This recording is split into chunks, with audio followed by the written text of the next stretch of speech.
different than we know it. Maybe it would be more of, Airbnb kind of stuff, finding people online, maybe industrial engineers would have a new design criterion. Now they have to design not just to minimize cost, but to minimize tedious labor.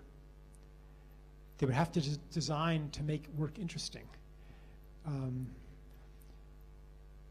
A lot of things would change, and there would always be some work that, dishwashing, driving trucks or whatever, there might always be some work that's boring. But I think it's good for everybody to do a little bit of hands-on work. And washing dishes is okay if you're doing it as a summer job when you're 18 for a few months, or a year maybe. But not if you're doing it 40 hours a week for the rest of your life. I don't want to live in a world that's built on people spending their whole lives doing things that are far beneath human dignity.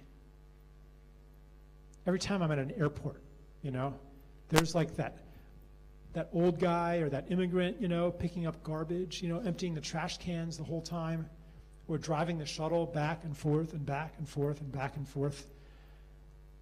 Do we really need to have that in our world so that we can have a good life? Does life have to be built on the degradation and suffering of others? Is that just the way the world is? It doesn't have to be that way. We can envision a different system.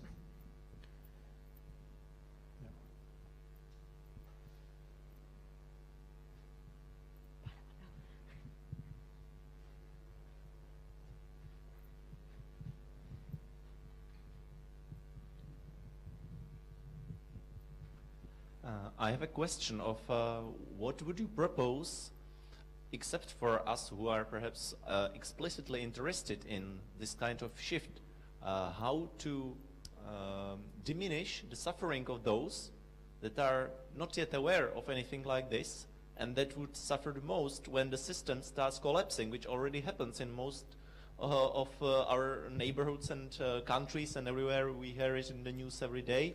And we see that so many people that are not prepared at all for this shift suffer the most because they didn't develop at all these relationships that would help them to work in a new way. For the minority that is aware of the future and of the fact that it is somehow not